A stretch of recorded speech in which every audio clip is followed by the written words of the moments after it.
Saudi अरब जद्दा की सड़कों पर सऊदी एयरलाइंस के 3 बोइंग 777 एयरक्राफ्ट्स 26 व्हीलर के ऊपर देखकर लोगों ने उसकी वीडियो बनाकर सोशल मीडिया पर पोस्ट करना शुरू कर दी। ये कहलाता तो 26 व्हीलर है, लेकिन असल में इसमें 104 टायर्स होते हैं। आगे पीछे पुलिस और ट्रैफिक डिपार्टमेंट की स्क्वाड व्हीकल्स और कई क्रू मेंबर्स जो इस काफिले को आगे बढ़ने में मदद करते दिखाई देते हैं। कहीं इस काफिले की वजह से ट्रैफिक जैम्स देखे गए तो कहीं रोड साइड्स पर खड़े लोग और बच्चे हैरानी से इस मंजर को एंजॉय करने लगे। पहले तो ये समझा गया कि शायद जद्दा में किंग अब्दुल अजीज़ इंटरनेशनल एयरपोर्ट से इनको कहीं करीब ही मेंटेनेंस या डिस्प्ले के लिए ले जाया जा रहा है, लेकिन बाद में मालूम पड़ा कि 100 मीटर जितने लंबे इन ट्रॉलर्स की आखिरी मंजिल यहाँ से 850 किलोमीटर दूर सऊदी कैपिटल रियाद है। जी हाँ, बोइंग 777 किसी भी एयरक्राफ्ट को रोड के जरिए 850 किलोमीटर भेजने वाला सऊदी अरब अब दुनिया का पहला मुल्क बन चुका है। सऊदी अरब ने एक नहीं बल्कि तीन बोइंग 777 को इतने लंबे फासले तक भेजकर एक नया वर्ल्ड रिकॉर्ड बना लिया है। सिर्फ वर्ल्ड रिकॉर्ड ही नहीं, बल्कि सऊदी अरब का ये एक सोचा समझा मार्केटिंग स्टंट था जो शायद काफ़ी हद तक कामयाब भी हो चुका है। आइए इस मामले की गहराई तक जानने की कोशिश करते हैं कि आखिर ये सारा माजरा क्या है। मेरे YouTube चैनल पे आप लोगों को खुशामदीद। नाजरीन, इन तीनों एयरक्राफ्ट्स ने अपनी सर्विस लाइफ के दौरान 50,000 घंटों तक फ्लाई किया है। सर्विस लाइफ का मतलब है कि जब तक कोई भी एयरक्राफ्ट अपने नॉर्मल ऑपरेशंस परफॉर्म कर रहा हो और इसके बाद बोइंग 777 की सर्विस लाइफ ख़त्म हो जाती है, यानी इस पीरियड के बाद मैन्युफैक्चरर इसको इस्तेमाल करने से मना करता है। तो क्या इस पीरियड के बाद जहाज़ ज़ाया हो जाता है? नॉर्मली जब भी एयरक्राफ्ट अपनी सर्विस लाइफ पूरी कर लेते हैं तो इनको एयरक्राफ्ट बॉन्ड यार्ड्स में पार्क कर दिया जाता है। बॉन्ड यार्ड्स बहुत बड़े मैदान को कहते हैं जहां लंबे अरसे के लिए एयरक्राफ्ट को स्टोर किया जाए, ख़ास तौर पर ऐसा एरिया जहां ड्राई या खुश्क रेगिस्तान जैसा मौसम हो, और इस किस्म का एरिया ढूंढने में सऊदी अरब को कोई मुश्किल पेश नहीं आई होगी। ऐसे क्लाइमेट में बॉन्ड यार्ड्स बनाने का मकसद वहाँ खड़े एयरक्राफ्ट्स को जंग से बचाना होता है, क्योंकि ड्राई क्लाइमेट में मॉइस्चर कम होता है।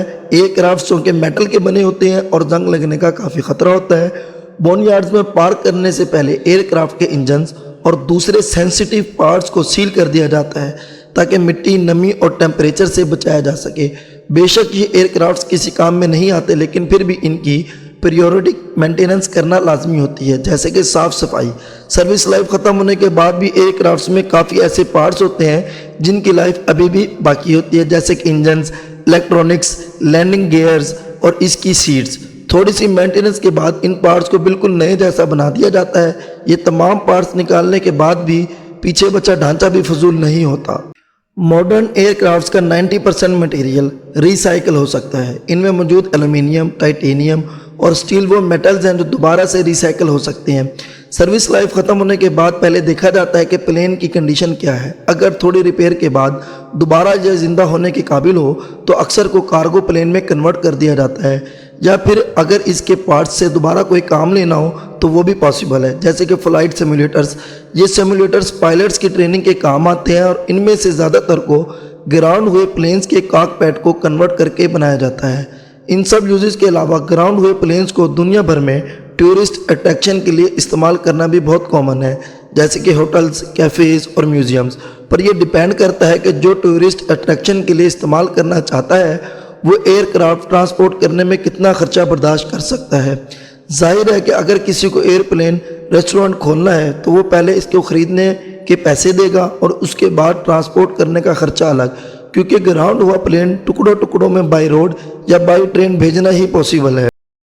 नाजरीन, सऊदी कॉन्वॉय में मौजूद पहला एयरक्राफ्ट का रजिस्ट्रेशन नंबर है HZAKJ, जिसके बारे में रिकॉर्ड्स बताते हैं कि ये 26 साल पुराना बोइंग 777 है जो 1998 में सऊदी एयरलाइंस को डिलीवर किया गया था।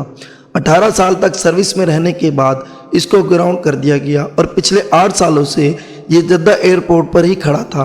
इसी तरह दूसरे 2 एयरक्राफ्ट भी करीब 18 सालों से सर्विस में रहने के बाद पिछले 7-8 सालों से ग्राउंड थे।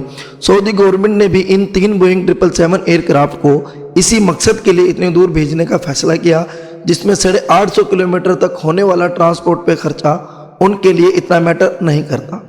असल में इन प्लेन्स की मंजिल रियाद सीज़न 2024 है।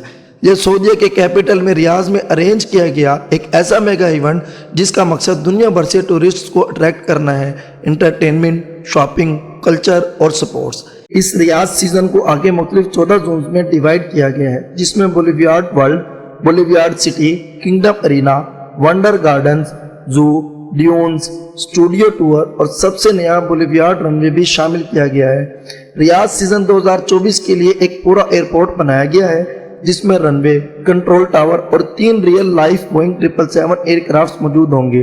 दुनिया भर से आए टूरिस्ट इस जोन में अपने एविएशन क्रेज को पूरा कर सकेंगे। लग्जरी एयरक्राफ्ट बॉडी के अंदर डिनर हो, कॉकपिट में हो या फिर कंट्रोल टावर में, एयरक्राफ्ट से रिलेटेड बेशुमार लग्जरी एंटरटेनमेंट के लिए रियाद सीजन 2024 में बोलीवियार्ड रनवे जोन को इंट्रोड्यूस करवाया गया है। अक्टूबर 2024 से शुरू होकर मार्च 2025 तक चलने वाला ये इवेंट सऊदी प्रिंस मोहम्मद बिन सलमान के विजन 2030 का एक छोटा सा हिस्सा है। इसको सबसे पहले 2019 में स्टार्ट किया गया था, लेकिन कोविड की वजह से इसको इंटरनेशनल प्रेजेंस नहीं मिल सकी। फिर 2022-2023 इवेंट में सीजन की ओपनिंग सेरेमनी को 7.5 लाख विजिटर्स ने अटेंड किया, जिसमें सबसे ज़्यादा ड्रोन्स ने एक साथ फ्लाई करके एक नया वर्ल्ड रिकॉर्ड भी कायम किया।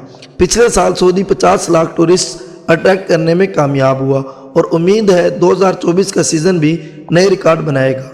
3 बोइंग 777 को 850 किलोमीटर तक ट्रांसपोर्ट करवाना भी असल में सऊदीया का एक मार्केटिंग स्टंट समझा जा रहा है। एक ऐसा मार्केटिंग स्टंट जो ना सिर्फ दुनिया भर में रियाद सीजन 2024 को फेमस कर रहा है, बल्कि सऊदीया को एक नया वर्ल्ड रिकॉर्ड भी दे गया। इन सब बातों की वजह एक ही है कि सऊदी अरब अब बदल रहा है। सऊदी प्रिंस मोहम्मद बिन सलमान के विजन 2030 के तहत उनको सऊदी अरब की आयल से होने वाली कमाई पर से डिपेंडेंसी हटानी है। पहले सऊदी अरब के लिए ऐसा सोचना भी पॉसिबल नहीं था, लेकिन अब मिडल ईस्ट में ही छोटे से दुबई ने ऐसा करके दिखाया। दुबई ने खुद को टूरिज्म और बिजनेस का गढ़ बनाकर तमाम मिडल ईस्ट कंट्रीज के होश उड़ा दिए हैं। जहां पहले यूएई भी अब ऑयल पर डिपेंडेंट था, अब वर्ल्ड क्लास इंफ्रास्ट्रक्चर और एंटरटेनमेंट की वजह से ये डिपेंडेंसी सिर्फ 5% रह गई है। और ये सब देखकर सऊदी अरब भी अपने लिए अपॉर्चुनिटीज तलाश कर रहा है। आप खुद देख लें कि विजन 2030 के साए तले सऊदी अरब जितने भी प्रोजेक्ट्स लॉन्च कर रहा है, ये जितने भी इवेंट्स होस्ट कर रहा है, इनका टारगेट सिर्फ वेस्टर्न वर्ल्ड है। फिर चाहे वो $500 बिलियन का नया प्रोजेक्ट हो या दी रेड सी प्रोजेक्ट, जिसमें 50 लग्जरी होटल्स, 1000 विलास बनाए जा रहे हैं, कुछ साइल पर और कुछ रेड सी में बने आइलैंड्स पर। इंटरनेशनल इवेंट्स की बात की जाए, 2025 में सऊदी अरब फार्मूला ई प्री होस्ट करने जा रहा है।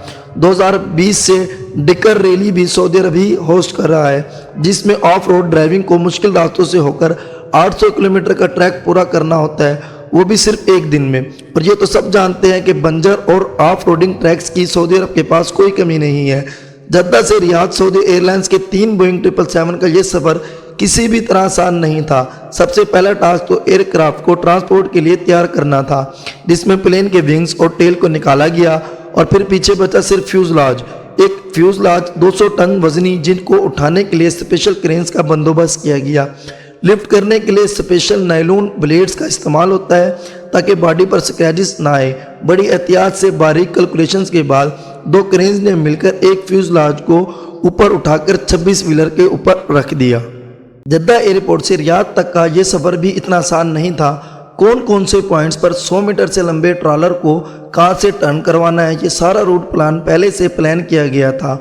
कुछ रोड्स पर नॉर्मल ट्रैफिक को रोड से उतारकर ऑफ रोड ट्रैक से गुजारा गया ताकि कानवाई को कोई मसला ना हो और ट्रैफिक भी चलता रहे। इस तरह कानवाई नॉर्मली 20 की स्पीड से ज़्यादा नहीं चलता, क्योंकि इससे तेज़ चलने से ट्रॉलर की लोड बैलेंसिंग बिगड़ सकती है। आगे पीछे पुलिस की गाड़ियों ने स्टार्ट से एंडिंग तक कानवाई के साथ दिया ताकि रास्ते में ट्रैफिक को रुकवाकर पहले कानवाई को गुजारा जाए। इस पूरे ऑपरेशन में डी असम्बली यानी प्लेन के पुर्जे अलग करना भी ट्रांसपोर्ट करना और आखिर में विंग्स को जोड़ने में टोटल करीब 10 दिन का वक्त लगा। कुल मिलाकर बात इतनी है कि सऊदी अरब अपने विज़न 2030 को लेकर काफ़ी सीरियस है, जिसके लिए हो सकता है आने वाले वक्त में ऐसे कई स्टंट्स देखने को मिले। पर एक सवाल जिसका जवाब अभी भी अधूरा रह गया है, क्या वाकई सऊदी अरब दुबई को टूरिज्म में टक्कर दे पाएगा या नहीं? इसका जवाब आप लोग कमेंट सेक्शन में पोस्ट करें। उम्मीद है ये वीडियो आप भी भरपूर शेयर करेंगे। आप लोगों के प्यार भरे कमेंट्स का बेहद शुक्रिया। मिलते हैं अगली शानदार वीडियो में। अल्लाह हाफ़िज़।